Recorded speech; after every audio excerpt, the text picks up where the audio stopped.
Welcome to the Deep Dive. And if you're joining us through Chat Like a Native, you are in exactly the right place. Hello. Today we're diving into something pretty fundamental, but super impactful for making your English sound more natural, more sophisticated. Definitely. Have you ever felt like you're just stuck using the same few adjectives? You know, the ones From like, good, nice, great. oh yeah, they're everywhere. Yeah. Easy to reach for, I guess. They are super convenient, but, and this is the core of our deep dive today, they might actually be holding you back from expressing what you really mean. It's true. They're kind of like default settings. They work, but they don't offer much flavor, much precision. Exactly. Yeah. They lack that richness. So our mission today is to dig into why those common words sometimes fall short. And more importantly, what you can use instead. Right. We'll explore how choosing more precise language doesn't just get your exact meaning across, but it also, keeps your listeners way more interested. It shows a deeper feel for the language, too. Totally. Get ready to swap out those old standbys for some vibrant, really impactful alternatives. We want you to sound less like you're searching, more like you're painting with words. Moving beyond just being understood to really connecting with people. Okay, so let's start with the why. Why are good, nice, and great? Why are they actually problematic? They seem harmless enough? Well, the main issue is just how vague they are. Inherently vague. Okay. When you say something's good, what does that actually tell the listener? Besides general approval, I mean. Not much detail. Exactly. Was Yeah. it good, like, acceptable? Met the basic standard? Or was it good, like, genuinely impressive? Right. You leave the other person guessing. You do. And that can lead to, well, misunderstandings or just disinterest. If everything is just good, it gets boring. I've definitely been there. Someone says, oh, the movie was good. And I'm thinking, okay, should I see it? Was it funny good? Scary good? It's like a blank slate. Precisely. Yeah. And then there's the overuse factor. Yeah. Because they are so common, they lose their impact. They just become noise. Like verbal wallpaper? Kind of, yeah. Linguistic white noise. If you describe every single positive thing as great, after the third or fourth time, the word just doesn't register anymore. It's flat. Right. It doesn't land. You also mentioned missing opportunities for tone earlier. How does that play in? This is where nuance really comes alive. Mm-hmm. Using more specific synonyms lets you match the feel of the situation, the intensity, the emotion, even the formality. Okay, give me an example. Well, you probably wouldn't describe, say, a major scientific discovery as just nice, would you? Huh. Probably not. That cure for cancer, it's quite nice. Doesn't quite work. Exactly. It sounds wrong. The word choice can subtly undermine the importance or the feeling you want to convey, even if people technically understand you. So it's about making sure the feeling gets across, not just the basic idea. Yes, it's about precision in meaning and tone. So what are the big upsides then? If we make the effort to use more precise words, what do we gain? Well, the benefits are pretty clear. First, you convey your exact meaning. Quality, intensity, emotional flavor, it's all much sharper. Okay, clarity. Makes sense. Second, and this is huge for connection, it keeps your audience engaged. Variety and specificity paint a much more interesting picture. People listen more closely when your language is vivid. Less chance of them tuning out that verbal wallpaper. Right. And third, it demonstrates a higher level of fluency. It shows you don't just know words, you know how and when to use them. That signals deeper understanding, cultural awareness. Which is exactly what everyone listening to Chat Like a Native is aiming for, right? Moving beyond just functional English. It really elevates your communication. Yeah. Makes you sound more eloquent, more thoughtful. Okay, let's get practical then. Starting with good. It's the ultimate default. What are some stronger, more specific alternatives? Okay, good. A great one to start with is excellent. Use this when you mean really outstanding quality, high standard. So much better than just average. Much better. Like her presentation was excellent, everyone was impressed. That tells you it was top tier, not just okay. It leaves no doubt. I can feel the difference already. Okay, but what if something is just okay? It meets the requirements, but it's not amazing. Then satisfactory is perfect. It means it meets the necessary standards. It does the job. Right. Think the project's progress is satisfactory so far. It tells you things are on track, no major issues, but maybe not exceeding expectations either. It's, solid. Sets a realistic tone. Okay. What about describing something that has a clear positive effect or advantage? For that, you'd use beneficial. It highlights the positive outcome or usefulness. Like Yeah. regular exercise is beneficial for both mind and body. You're not just saying exercise is good. You're specifying how it's good. It provides benefits. It points to the value. I like that. What if you want to express respect or approval for someone's actions or character? Not just that they did a good job, but something more moral. That's where admirable comes in. It suggests respect, often for qualities like dedication, honesty, courage, things like that. So his dedication to volunteering is truly admirable. Using admirable elevates it beyond just good work. It speaks to their character. It adds a layer of moral approval. That's a powerful distinction. Okay, one more for good. What if the focus is purely on skill or ability? Someone is good at something. Then competent is your word. It focuses specifically on capability and skill. Okay. She's a competent programmer who solves problems quickly. It tells you she has the necessary skills. She's effective. It's about proficiency. Wow. Okay. So many ways to unpack just good. Let's move on to nice. Oh, nice. It's so bland sometimes. It really can be. She's nice. Have a nice day. That's a nice picture. It's everywhere. How do we upgrade nice? Where do we start? Let's start simple with pleasant. This describes something generally enjoyable or agreeable, often in a calm, low-key way. So less intense than exciting. Yeah, exactly. Think, we had a pleasant afternoon at the park. It suggests a nice, relaxed, agreeable time. No drama, just nice. But pleasant has a bit more warmth, maybe. Okay, I get that. What if something genuinely delights you? Gives you real joy or charm? Then go for delightful. This conveys stronger enjoyment, real charm, maybe even a touch of unexpected pleasure. Like finding a hidden gem. Sort of. Or, the cake was delightful, sweet, moist, and flavorful. It's much more expressive than just, the cake was nice. You can feel the speaker's enjoyment. You really can.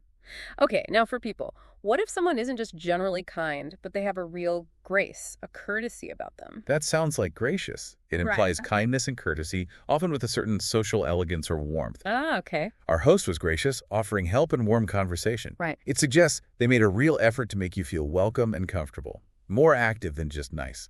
That captures that feeling of good hospitality perfectly.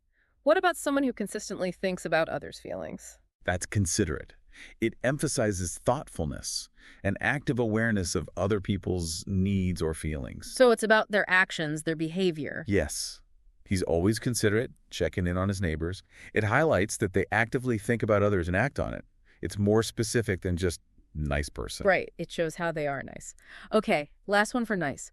What about a place, or maybe an object, that has a really appealing, maybe slightly old-fashioned or captivating quality? Oh, that's definitely charming. Yes! The little village has a charming old-world feel. It suggests something attractive, appealing, maybe even a bit enchanting. It pulls you in. Way more evocative than nice village. These are so much better. Okay, time for the big one. Great. Yeah. This poor word gets used for everything from a sandwich to a symphony. It does get stretched pretty thin, doesn't it? Totally. How can we give our praise more oomph? Let's start with something that's just really, really good, maybe exciting. Fantastic is a good go-to for that. It means exceptionally good, wonderful, often implying excitement or high enjoyment. Right. The concert last night was fantastic. I loved every song. It's full of positive energy. Okay, fantastic. Common, but definitely stronger than great. What if you want to praise someone's effort or achievement with real enthusiasm? Terrific is excellent for that. It conveys strong enthusiasm and approval, often directed at performance or effort. So more about the action. Often, yeah. You did a terrific job on that report. It's like a verbal high five. Lots of positive energy directed at the person's success. I like that distinction. Fantastic for the thing itself. Terrific, often for the job done. Okay, what about something that genuinely wows you? Something remarkable? Then you want impressive. It highlights something that stands out as remarkable or extraordinary, often demanding admiration or respect for the skill or scale involved. So it makes you take notice. Definitely. Her mastery of 3 languages is impressive. It's not just great, it's noteworthy. It makes you pause and appreciate it. Got it. What if something is noteworthy because it's unusual or surprising, stands out from the norm? That sounds like remarkable. It points to something worthy of attention because it's unusual, striking, or unexpected. Okay, how's that different from impressive? Subtle difference. Impressive often implies admiration for skill or effort. Remarkable highlights the unusual or attention-grabbing nature of something, like it's remarkable how quickly you completed the challenge. The speed is the remarkable part. Ah, I see. It spotlights the specific standout quality. Okay. And for the absolute top, the best, above all others. That has to be outstanding. It clearly implies superiority being truly top-notch, head and shoulders above the rest. The benchmark. Exactly. His performance was outstanding, truly top-notch. It leaves absolutely no doubt that it was the best, unparalleled. Okay, this is brilliant. We've got this whole arsenal of powerful words now, but knowing them is one thing. Choosing the right one in the moment. That's the real skill, isn't it? That is absolutely the key. It's all about nuance. You have to think about why you're choosing a word. So what guides that choice? What should we be thinking about?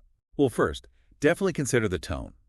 Is it a formal situation or a casual chat? Right. In, say, a business presentation, excellent or admirable might be appropriate.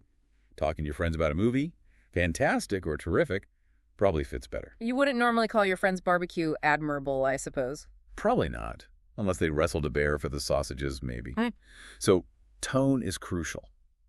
Then you need to match the intensity. How strong is your feeling? Exactly. If something is just okay, genuinely just meets the standard, satisfactory is accurate. Don't reach for outstanding if you don't mean it. And vice versa. Don't undersell it with satisfactory if it was amazing. Precisely. Use the word that reflects the true level of your feeling or judgment. And third, think about the specific contextual nuance. What aspect are you trying to highlight? Okay, like we discussed with competent for skill or beneficial for effect. Exactly. Is the focus on the skill involved? Competent. The positive result? Beneficial. The feeling it evokes? Pleasant, delightful. Or maybe it's captivating quality, charming. Picking the word that zeroes in on that specific aspect makes your communication so much clearer and richer. It's like using a spotlight instead of a floodlight. Perfect analogy. It illuminates the specific point you want to make. This is really helpful advice. So for our listeners who are thinking, okay, I get it, I want to do this, how can they actually start weaving these words into their everyday English? Make it stick. Practice, practice, practice, but make it active. One really good exercise is what I call the synonym swap game. Okay, sounds fun. How does it work? Find something you've written recently, an email, a message, anything. Go through it and actively look for every good, nice, and great. Hunt them down. Hunt them down. And then replace each one with a more precise, more powerful synonym from the ones we've talked about. Think carefully about why you're choosing the replacement. Oh, I like that. It forces you to really think about the meaning. It does. You'll immediately see how much more dynamic your writing becomes. Another one is context matching. What's that involve? Try writing, say, 5 simple sentences about completely different things. Maybe food you ate, a person you admire, an event, a place, an idea. Okay. Then, for each sentence, consciously pick one of the stronger adjectives we discussed that fits best. And maybe even jot down why you chose that specific word over others. It really helps cement the nuances. Builds that decision-making muscle. What about for speaking practice? Role-play dialogues are great for that. If you have a language partner, fantastic. If not, you can even just record yourself talking. How would the role play work? Well, one person could intentionally overuse good, nice, great. Just pepper them in everywhere. The other person then practices responding using the stronger synonyms, or maybe even gently suggesting a better word. Like you said the party was nice. Was it more pleasant or actually delightful? Exactly. Or just using the better word in their own response. It helps you practice retrieving these words under pressure, like in a real conversation. These are really practical tips. Love it. But are there any traps? Any common mistakes people make when they start trying to use more advanced vocabulary? Oh, definitely. A few pitfalls to watch out for. One is the overuse of long or complex words. Trying too hard? Kind of. Yeah. You don't need to replace every simple adjective. Sometimes good or nice is perfectly fine, especially if the situation is simple or the feeling is mild. Forcing in big words constantly can sound unnatural, maybe even a bit pretentious. Right. The goal is natural fluency, not sounding like a walking thesaurus. Exactly. Smooth and precise is the aim. Another big one is using the wrong connotation. The word technically fits, but the feeling is off. Precisely. Make sure the synonym actually matches the feeling in the specific context. We talked about terrific. It usually carries enthusiasm. Don't use it if you felt lukewarm about something. The word choice needs to feel right. So check the emotional temperature of the word. Good way to put it. Yeah. And finally, watch out for that formality mismatch. Using a stuffy word in a casual chat. Yeah. Like using admirable to describe a casual favor someone did. It sounds off. You need to match the formality of the word to the formality of the situation. Keep it natural. Okay, that makes total sense. So wrapping this up, it's really clear how moving beyond just good, nice, and great can make such a difference. A huge difference. Your English becomes more vibrant, way more precise, and honestly just more interesting to listen to. And it's not just about learning lists of words. It's about understanding those subtle shades of meaning. Yeah, the nuances. And then practicing, paying attention to context. Absolutely. Do that, and you'll definitely feel more confident, and you'll make a much stronger impact when you speak or write in English. It sounds like a worthwhile effort. It really is. And remember, you don't need to change everything overnight. That would be overwhelming. Start small. Exactly. Maybe just aim to swap out one good, nice, or great each day with something more specific. Just one. That sounds manageable. And as you do that, start thinking. What new shades of meaning are you discovering? What different ways to express yourself are opening up just by choosing your words a little more carefully? It makes you wonder, doesn't it? How might that small shift actually change how people perceive your fluency? Or even just the depth of your thoughts? It's a subtle change with potentially significant results. Keep practicing, keep noticing, and soon these powerful words will feel just as natural as the old ones, but they'll serve you so much better.